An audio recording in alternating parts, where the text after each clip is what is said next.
Hey guys, Ash here from the Guns and Blues. Hope you're well this Thursday afternoon. It is match day once again. Everton take on Aston Villa in this evening's game at 6 o'clock, live on Sky. Yes, all we can hope, surely it can't be any more of a worse performance than we did against Wolves the other day.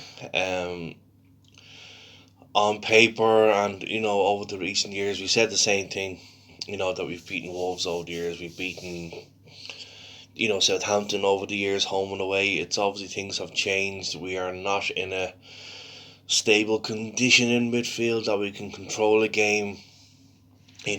Keep putting pressure on our opponents. It's one that we can easily lose, slip, a grasp of this game. Because let's be fair, I think we can all just put Europe to bed now. We can, from our point of view, could end the season now. A lot of fans probably won't give them monkeys. All a lot of fans will probably want now is for the clearance, to clear out the start, where the players that we want to keep, namely Richarlison, Dominic Calvert-Lewin, there's a few there that we want to keep. Others then you just want, they have to go, and this is where the clear out starts. But the other flip of the coin, as I say, is that Aston Villa has something to fight for. They're trying to stay away from relegation, so they're going to be putting in a fight, and I think they're going to take the game to us at Goodison this evening.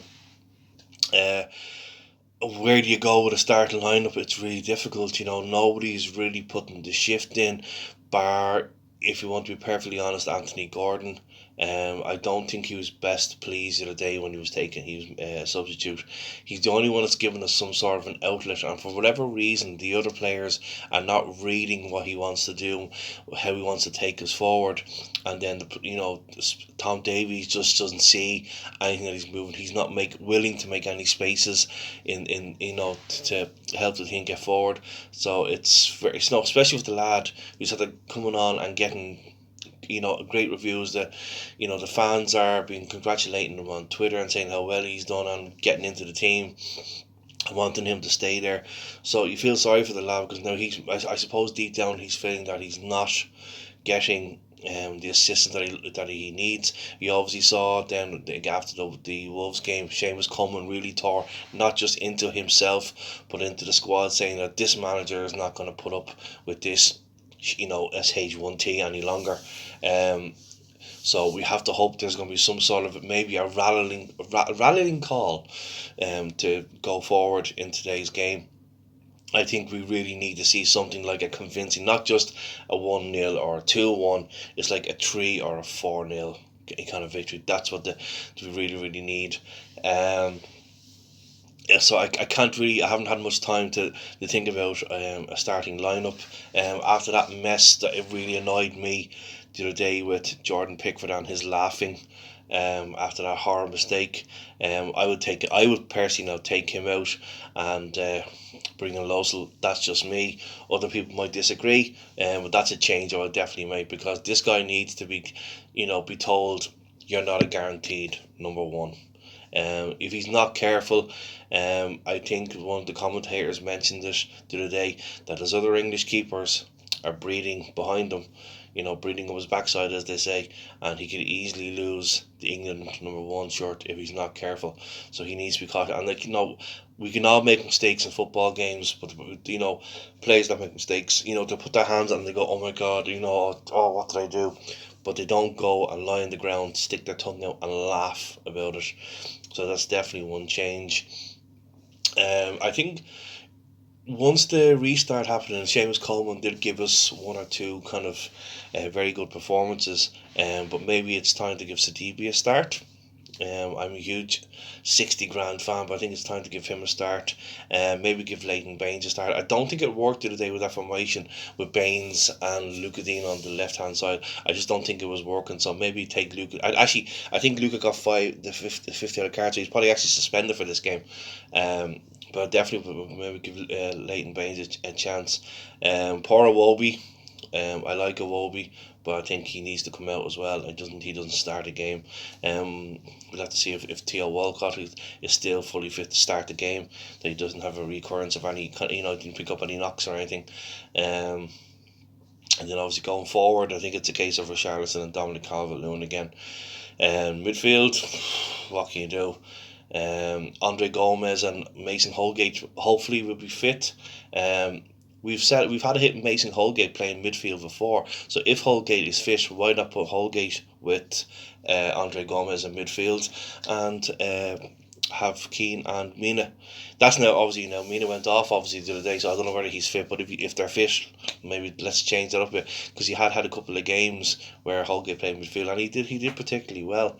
I'm gonna stick my head out and go 3-0 for Everton in today's game. Um, Slightly going off topic, most of you of this stage, whether you've been on the Mercantile page or the Goodison Blues page, you've obviously heard the news that the Mercantile has decided to close for the foreseeable future as they start up their renovations.